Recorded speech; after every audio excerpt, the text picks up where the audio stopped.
iPhone, coming from a guy who owns an iPhone himself, I must say that I'm extremely disappointed with the new release. Now, there were 3 points Apple stressed out, and it was the facial recognition software. You could use your face to unlock your phone. This is one of those features to me that sounded obsolete. Everyone's saying it's cool. Yeah, it may be cool and it sounds cool. I mean, it's a cool feature, but think about it. It's like, you can now use your face to unlock your iPhone. Oh, can I use my ass too? Whatever happened to simplicity when you're talking about...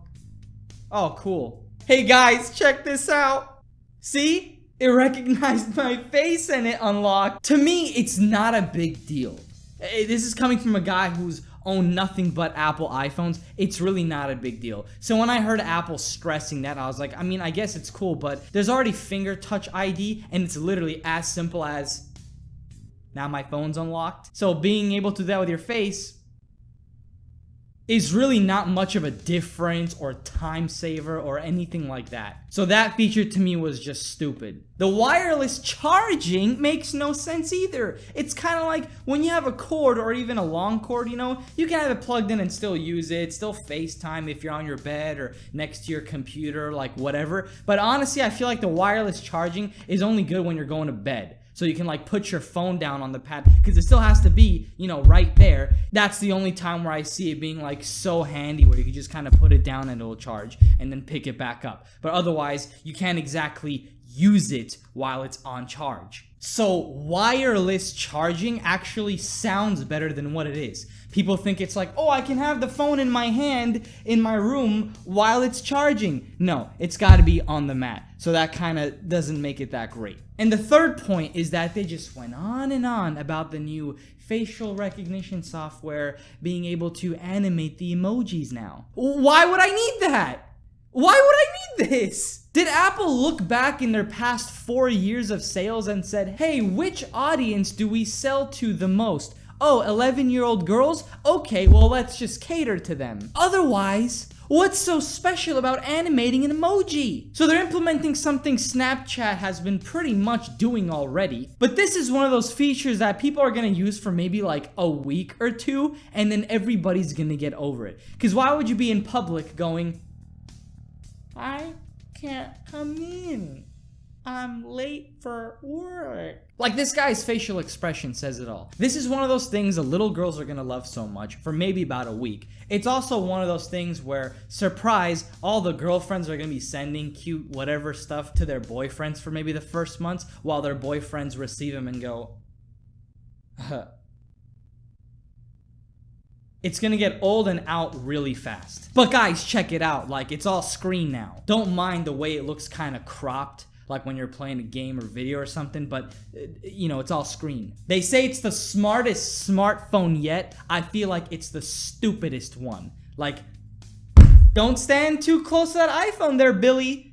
You'll catch it stupid. And then the portrait lighting mode, which is just a fancier way of saying, you know, a filter or maybe even a simple Photoshop tool. But now it's included in your phone. Precise facial mapping, creating striking studio-like quality images.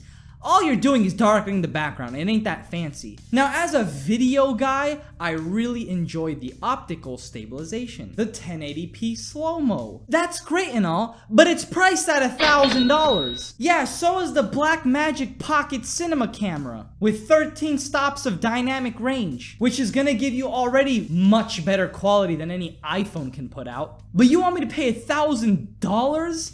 1,000 gold doubloons? 1,000 potatoes for a freaking device that's gonna unlock recognizing my face and a little emoji animator? I'm gonna pay $1,000 for that? You could literally buy a very good, I'm not even talking about a decent, a very good laptop for $1,000. $1,000 will get you a 17-inch Core i7 laptop, 4 times 2.8 megahertz, 1 terabyte hard drive, 128 gigs of solid state, the GTX 1050 2 gigabyte, and 8 gigs of RAM.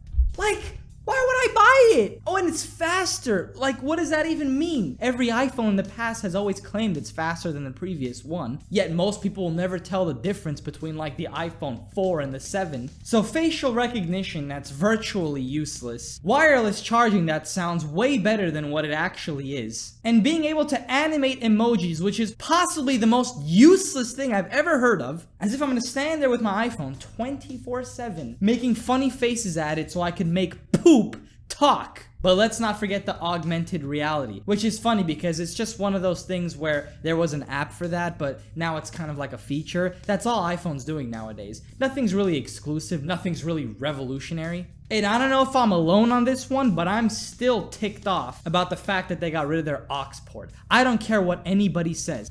When you have headphones like this, beautiful noise-canceling headphones, or anything else you're using because, you know, you want everything to be more simple and practical and hassle-free, I don't care about adapters. The less I have, the better.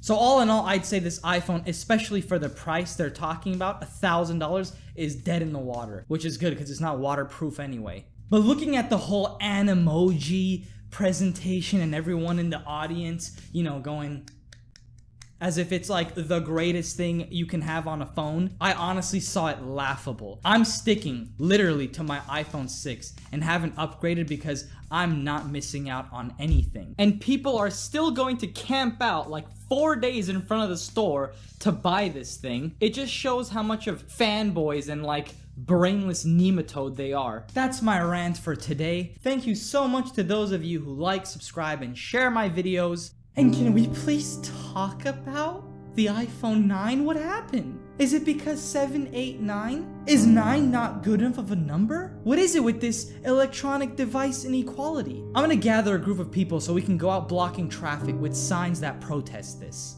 Oh, but the X, ooh, the X is...